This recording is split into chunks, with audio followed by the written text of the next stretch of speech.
Continental Starter Adapter. What is it? Why is it? And what happens when they start to fail or start slipping on you? If you have a Continental big bore engine, chances are you have a Continental Starter Adapter. What is it? Well, it's literally an adapter so that the starter motor can attach to the engine. On some engines like Lycoming's, the starter's on the front of the engine and it just has a direct drive to a flywheel with a gear, which is pretty simple.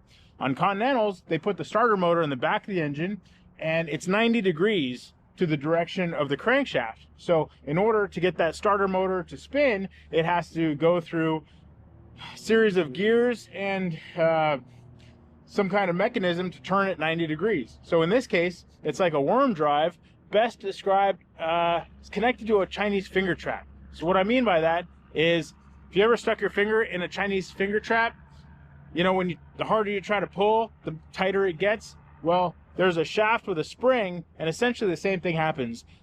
The drive or the gear turns that shaft and that spring. The spring wraps around the shaft tighter, creating friction, which grabs and eventually transfers that electrical power from the starter motor, which in turn cranks the engine. So, over time, that spring and that shaft can start to wear, and that shaft will slip.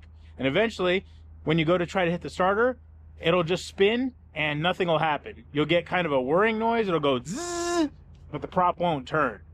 Or even worse, that spring could break, and if the engine kicks back, it could break a tooth on the crank gear or somewhere inside that mechanism, and none of that is good. So what I'm going to do today, I'm going to start the process of replacing that starter adapter. I'm not going to go into detail about the entire process. This is just kind of a high-level overview, a 10,000 foot view, if you will, of what I'm experiencing.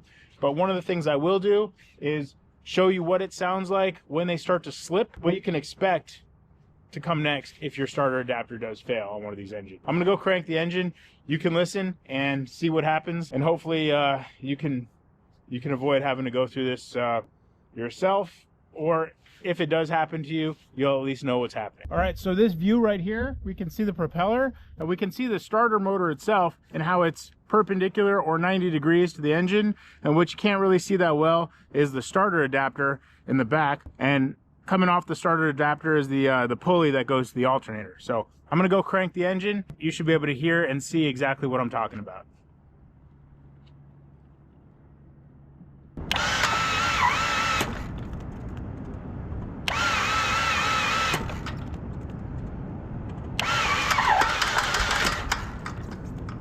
So there you had it. I cranked the engine 3 separate times. The first time it just spun, the prop didn't really move. The second time, also the same thing. You could hear the starter winding, or you could hear it actually spinning like an electric motor, but the prop wasn't actually turning. And then the third time it did get enough friction to where it started to turn the prop. If you're experiencing that, that's a starter adapter problem, and chances are if you keep flying without doing something about it, you're gonna get stuck somewhere. Now I'm gonna go through the process of removing the starter and removing the starter adapter from the back of the engine, which is not fun. Unfortunately, I need to get as much clearance as I can behind the engine. I probably don't have enough, so I'm probably gonna have to move the engine forward about 4 inches, is what I've been told, and I'm gonna go from there. So I'm gonna go get in the books and research this a little bit more and start taking things apart, and hopefully I'll have an old starter adapter on the bench to show you in a little while. But in the meantime, let me show you what a new one looks like. Okay, so here's the replacement. When I said new, it's not really new, it's overhauled. This is the way I received it from Niagara Air Parts. They're basically the leader on these. They've probably done more starter adapters than anybody else put together. So this big gear right here is what goes into the engine, and that makes contact with the crankshaft gear. You can see the shaft. It's got a pretty big diameter on it, and that spring that's actually wrapped around the shaft.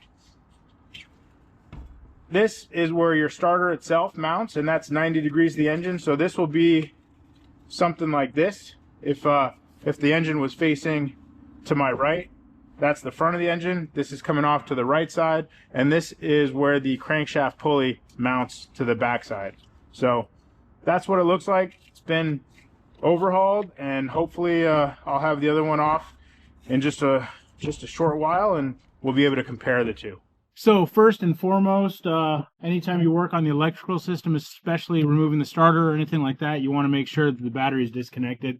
So I've gone and made sure that my battery is no longer powering the system. The next thing I'm going to be doing is remove the starter motor from the adapter. And I know I need some access working back there, so I'm going to go ahead and start to just give myself a little bit of additional access. I'm going to remove that scat tubing, and I'm going to disconnect the leads from the starter, and I'm going to go figure out my tooling that I need to get the starter off the adapter. Not too difficult. I'm actually going to consider putting an engine hoist on the engine and lifting it just a little bit off the engine mounts, or disconnecting from the firewall to move it about 4 inches forward to get all those bolts out of the engine. So one thing that's going to help me with that is lowering the nose and putting a tail stand, obviously, so that if there's no weight on the front, the airplane doesn't tilt back. So I'm going to let all the pressure out of the nose strut as well. That'll just give me a little bit more working room. So I'm going to start working on that.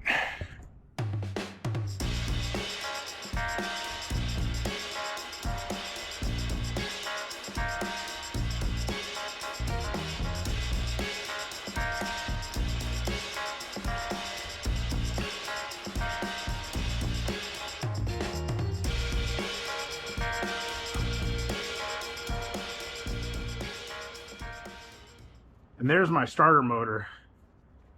Skytech model PL13459.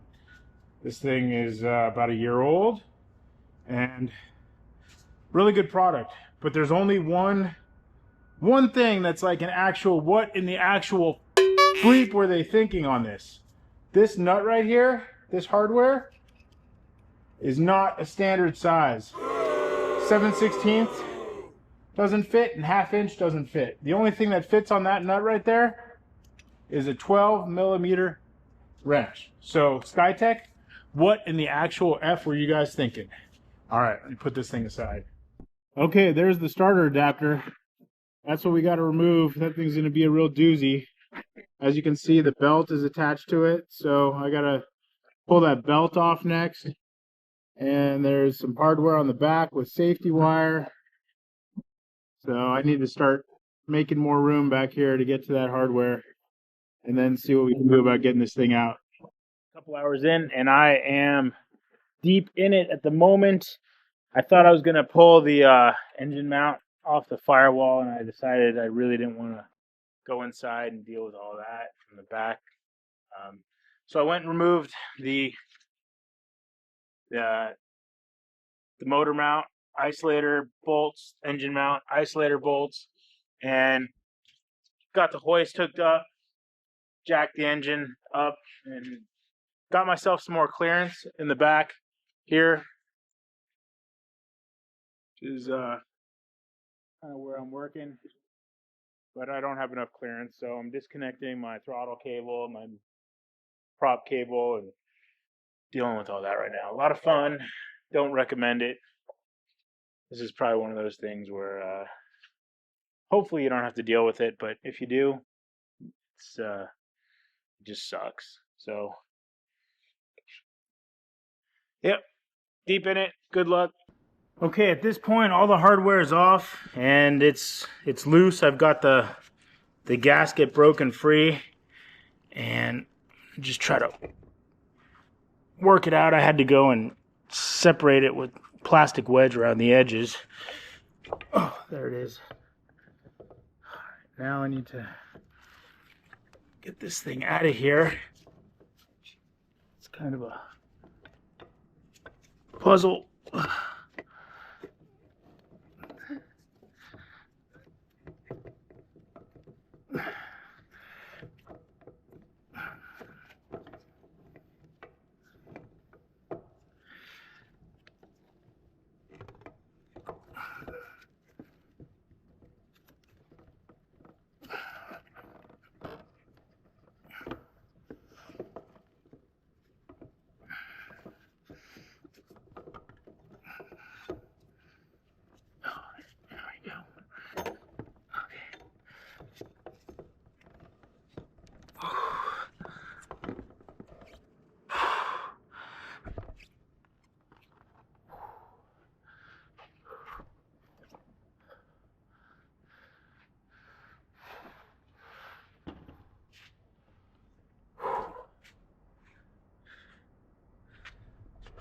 there it is.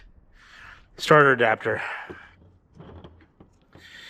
And you can see that's the old style. It's got this big drum all the way around the shaft and the spring. And the new style does not have that. All right, let me regroup and okay, so yeah, whew. Man. Starter adapter. Yeah.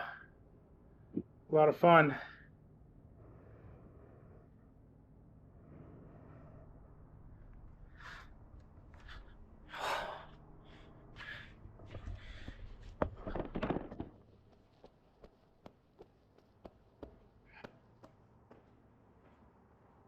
So after further inspection of this pulley, it looks like it's a bit worn past the limits. I don't know if you can see it, but that V has some wear in that groove. It's kind of rounded looking. And anyways, long story short, I'm gonna replace this pulley. So I don't have one. I'm gonna order one. Should be here soon, and we'll just go from there. I'm gonna call it on this one. That was enough for a day. Thanks for watching, guys, and check in later for part 2. Maybe I'll put this thing back together with the video and show you how it starts up.